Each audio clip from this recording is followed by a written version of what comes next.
envoys from European countries to prevail upon leaders from the Kenyan coast to drop their bid on secession flopped today after the talks failed to reach a truce. Francis Ontomwa was there, listened in to part of the conversation. Ontomwa, good evening. Clearly, these talks did not yield much, but what is the basis exactly of these particular talks between the leaders and the envoys?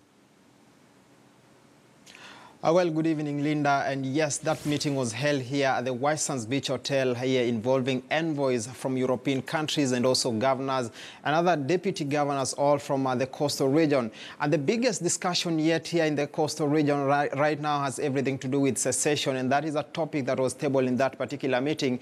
But successful actually not quite, because there were two competing points on the table when they came to address the media. The envoys are holding that this is the wrong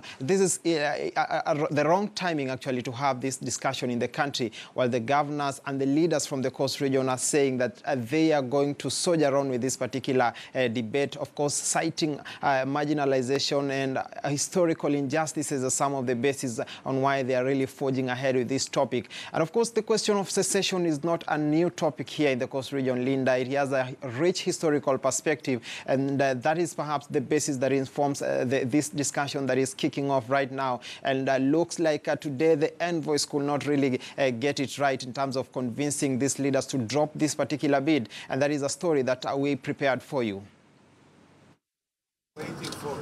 Moments after a closed-door meeting, the envoys emerged accompanied by the coastal leaders, and focus remained on what the two parties agreed around the delicate secession topic.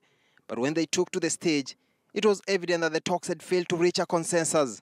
From our perspective as envoys, it is not helpful to talk about secession. That is a rhetoric which may raise tensions rather than calming them down, but it is a vital need for the country to come together and have a conversation about how we end the sense of exclusion that people may feel. I think the ambassadors have given us their thoughts on the issue touching on secession, but of course we have our position, and it's a position that we're determined to pursue. If the Constitution had been fully implemented to the spirit and letter, we would not have this conversation today. The envoys think the debate is ill-timed and will provide ground for polarization. But this is not the case according to those pushing for the secession. The conversation on secession is based on a strong feeling of exclusion. What we talked about now, it's rather the opposite. That is how to strengthen inclusion. What we are doing here is not what was done earlier. We are looking at the possible legal means available for us so that we do it legally and within the framework of what the law allows in our country and beyond. The history of secession at the Kenyan coast goes way back, even before the advent of British colonialism in East Africa, when huge swaths of the east coast of Africa was under the Sultanate of Oman.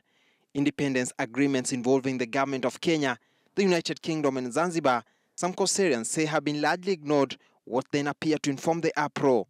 Kitu muhimu ni umoja. Umoja kusaidiana, umoja wa ujenzi, umoja wa elimu, umoja wa matibabu. Tumelaliwa sana kwa muda miaka mingi sana tena. Tumenyanyaswa, tumefanywa kama ambao si wapwani, wasiokuwa wapwani ndio wamekuwa wapwani.